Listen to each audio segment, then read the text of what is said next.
Hello and welcome to the Business Spotlight series.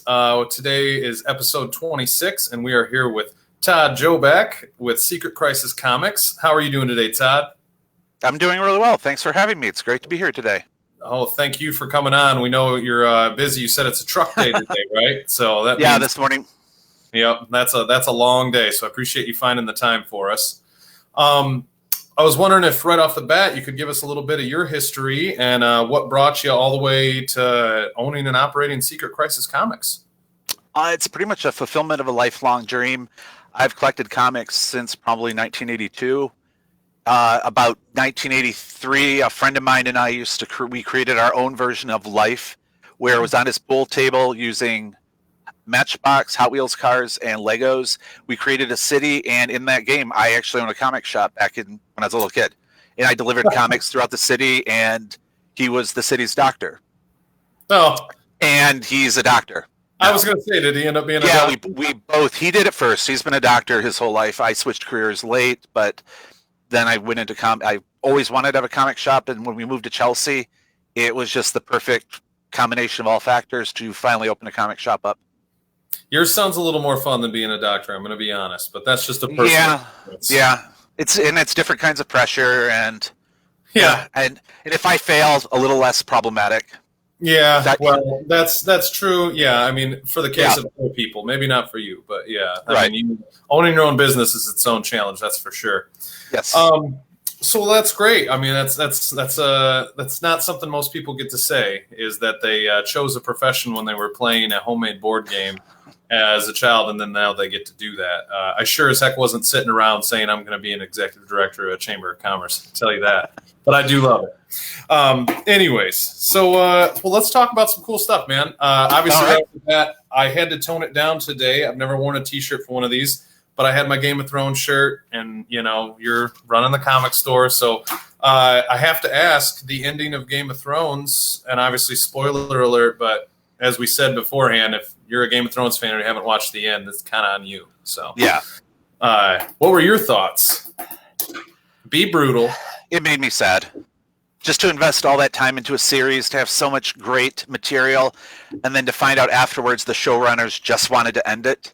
Mm-hmm. And that was a big part of the problem, is that they didn't know how to end it, and what they chose just seemed kind of halfway done.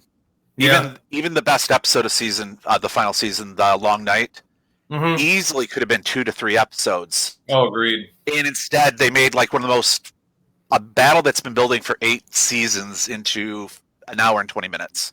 Yeah. And it just felt like a bit of a letdown. Yeah.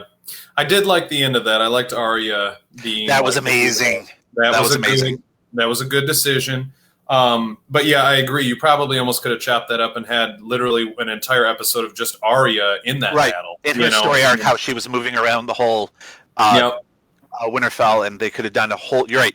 They could have almost focused on each of the Starks and almost done 3 episodes of their stories, but that would have been sweet. I heard that the producers were given or offered as much time as they wanted, and they're like, they wanted it done. They just wanted it done. They wanted to move on to Star Wars, and then they ended up not even doing it. Well, because of the amount of backlash they got for destroying. Yeah, I know. Kind of odd how that is. Now, there was one thing that happened in the whole, and I imagine it's because George R.R. Martin did tell them some of the key components of where each character should end up at the end of the thing. I did love the very last scene of the entire thing where Jon Snow's like just disappearing into the trees with all the wildlings. Oh, right, when he crosses back north. Yeah, he like slowly just goes behind enough trees you don't see him anymore. I just thought that was a very like subtle, nice way to put it all down. It was a nice touch. Yes. It was good. So there's always a little bit of something good, right? Even if they did. Oh, right. Even if they did kind of destroy everything that they've been working on. Sorry. Yes. Yeah. Well, hey, let's talk about something that hopefully comes out a little bit better, even though it has such a checkered past. The new Dune movie is coming out, and that is super exciting. I'm a huge Dune fan, and unfortunately, I don't know if it's because I grew up with it, but I'm actually a fan of the David Lynch Dune too. I have the uncut, like the extended uncut version where they use recycled footage. You can see they'll use the exact same footage several times in the movie, but I liked it. But this one sounds like it's going to be true to the source material. And the production value, obviously, you're talking 30 some years later. Yeah. So it's going to be better production, and no, I'm really excited by it. They've announced there's going to be a tie-in role-playing game. There's a comic dropping next month. There's a graphic novel dropping next month. And they actually re-released the Avalon Hill Dune game from the mid-'70s about 4 months ago. So now we do have a new version of the Dune board game in.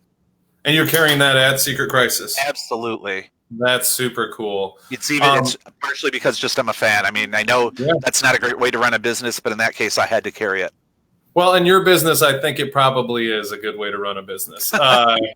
Well, no, that is awesome, and I agree. Production value. I know. What's his name? I can't ever pronounce. He's French Canadian. It's Denis Villeneuve or whatever, the director. Right. He made them all go to the desert, so they're in Jordan, and I think right there you're going to see like that's going to affect people's performances and the visual aspect of it. That'll be really cool. He's a great director. He did Blade Runner 2049. That was it was criminal how that performed, because it was that movie was so amazing and just visually spectacular. I agree. Honestly, that's the best movie of the last decade. By far. I mean, but it just, for whatever reason, it didn't do well at the box office, and it's a shame that that's the end all be all of movies, because that movie should just keep going, and I think that might have killed the series. Yeah, probably. And it is too bad. I mean, you're dealing with an insane amount of good performances in that. He just really seems to have his finger on the pulse of giving you something fantastical without falling into the realm of cheesy. You know what I mean? Yes. Arrival, Sicario. Dude's making amazing movies. So, yeah. He was Sicario as well? Yeah. Oh, my gosh. Yeah, he made another intense movie. Did you ever watch Prisoners with Jake Gyllenhaal and Hugh Jackman? Yes. That's him, too. His resume is pretty good. Yeah, it's good. It's good. He knows what he's doing. So it'll be exciting. I'm glad they're splitting it into 2 as well. So that'll be excellent. Yes. And so that's cool. So you're going to have a game at the store for Dune, and then you said there's a graphic novel and a comic coming? Yes, I believe the comic it's one of the houses. It's either going to focus on Atreides or Harkonnen, but I'm pretty sure it's Atreides. Cool. And it's going to be nice. And I don't know if it's going to follow Herbert's son's books or if it's going to be more in line with the movie universe. Sure. So I'm not sure on the storyline. I know I'm getting it. I know I'm going to read it. So very cool. Well, that'll be good. So anybody needing their Dune fix before the movie comes out, be sure to stop by Secret Crisis, pick those up. And that kind of does take me right into, you mentioned the games. There's a Dune game and whatnot. Now, you guys have quite a few games. You can't do your game nights anymore, but you've got a pretty big release coming this weekend, correct? Yeah, for the card games, Magic the Gathering, Zendikar Rising drops this week, which is the final standard set for 2020 already. It looks pretty exciting. They did the card list last week. Some people are pretty excited about it. We're getting calls for pre-orders.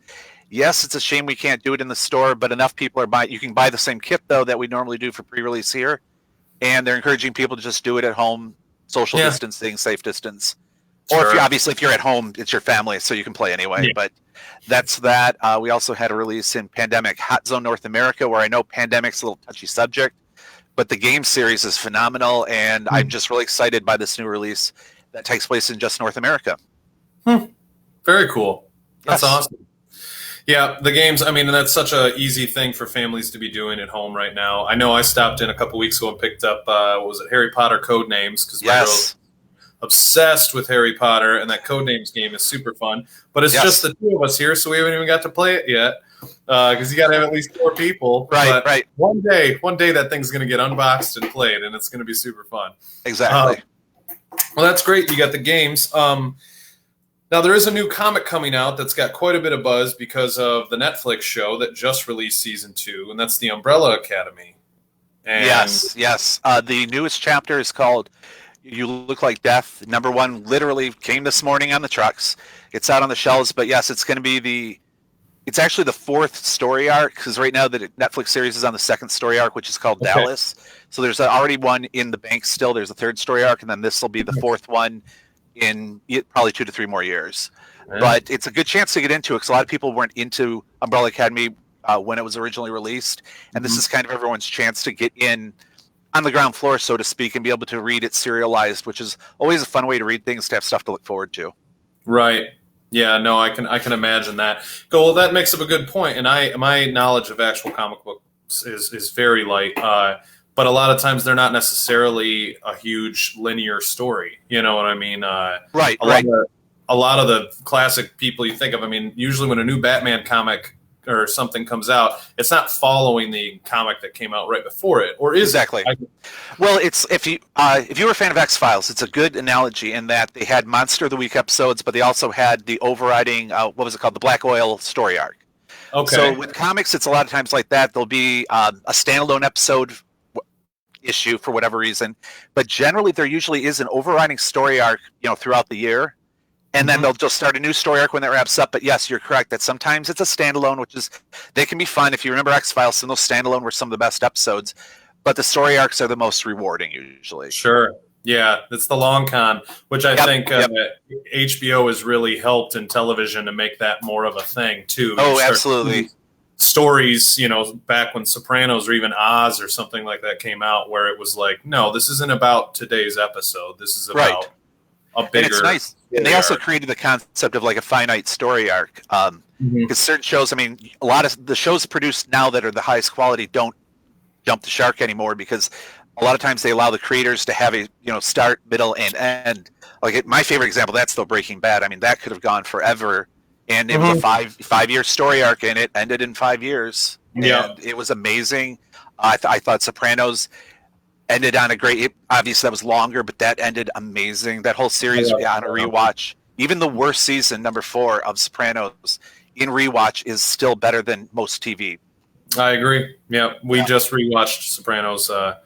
Yeah, it's great stuff. It's such a good show. It is such a good show. Yep. So, well, this is great. So this gives people some things to look forward to. I don't know if anybody's excited about Dune and whatnot as you and I are, but I imagine they probably are. So, yes. Yep. Hopefully. Make sure to keep an eye. And if you want to get a head start on Umbrella Academy and figure out what's going to happen in season 3 and season 4 and cheat a little bit, make sure to stop by and pick up those comics. Absolutely. Now, Todd, before we go, I wanted to mention we are doing Sweet Saver Saturdays right now, and you are running a special for the Saturdays in September of what? Yeah, right now our trade paperbacks, which are comics generally collected editions of it'll be like the story arcs we're discussing. It'll be those combined into one easy to read volume. So we've got trade paperbacks, graphic novels, which are longer standalone stories, and manga, which are the Japanese comics, are all on sale. So if you buy 2 right now, the third one will be half off for every Saturday in September. Nice, very cool. Yep. Yes. Yep. And I've been in your store enough to know that's a massive selection of stuff to choose Thank you. from. So, Thank you. Yep. Be sure to get in there this Saturday and check that out, along with everywhere else in Saturday that's running specials right now. Oh yeah, you've got to hit everything. I mean, when you come down here, to go to Polly's or something, just stop on in and get your comics taken care of after being downtown for the day.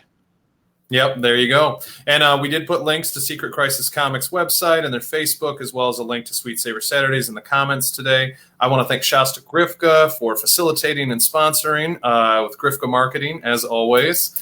Thank you to Todd for coming by. It was great to have you. It was a pleasure being here talking with you today. Oh yeah, anytime, man. I know you and I could have stretched this out. I know. 40 minutes. This could be a podcast in and of itself. So yeah, exactly. We didn't even plan on talking about Blade Runner, and somehow we spent 5 minutes on that. Exactly. Anyways, but again, thank you for coming out. Thank you everyone for watching. We will see you next week, Wednesdays at 3. And everybody have a great rest of your day. Thanks. Thank you. Thanks everybody. See you later. Bye-bye.